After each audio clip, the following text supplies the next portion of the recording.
গত ঈদে কোনো সমস্যা হয়েছিল?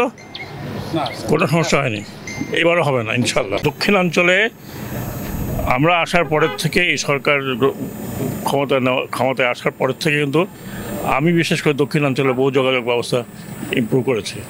তো ফেরি থাকলে ফেরি দিতে কোনো অসুবিধা নাই। বিভিন্ন জায়গায় যেখানে যাত্রী পারাপারে অসুবিধা হয়, আমরা যেমন মহেশখালীতে দিয়েছি, সন্দ্বীপে দিয়েছি, এখন কুতুবদিয়া চাচ্ছে, হাতিয়া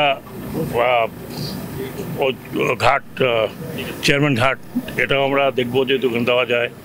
আর কিছু ফেরি আসবে এই বছরের শেষের দিকে, তখন আমরা বিভিন্ন জায়গায় দিতে পারবো। এখন অ্যাকচুয়ালি ফেরির অনেক সংকট আছে। কিছু ফেরি পুরনো হয়ে গেছে, কিছু ফেরি এখনও আরিচিয়া দৌড় দিয়ে চলছে, এখনও ওইদিকে চলছে।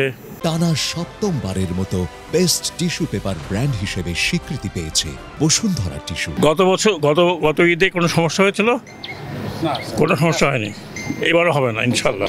এর মধ্যে এখানে একটা ধরেন ঝড় ঠিক না, জলোচ্ছ্বাস হয়েছে, তো ওই প্রোগ্রামটা কাটশট করে আমি এসেছি দক্ষিণ দিকে, ভোলার দক্ষিণ দিকে যে সমস্ত জায়গা আছে, কুকরি মুকরি, কচ্ছপিয়া, ঢালচর, এগুলোতে যদি আমার উদ্যোগে কিছু লোকজনকে সরকারের তরফ থেকে কিছু রিলিফ দেওয়া যায়।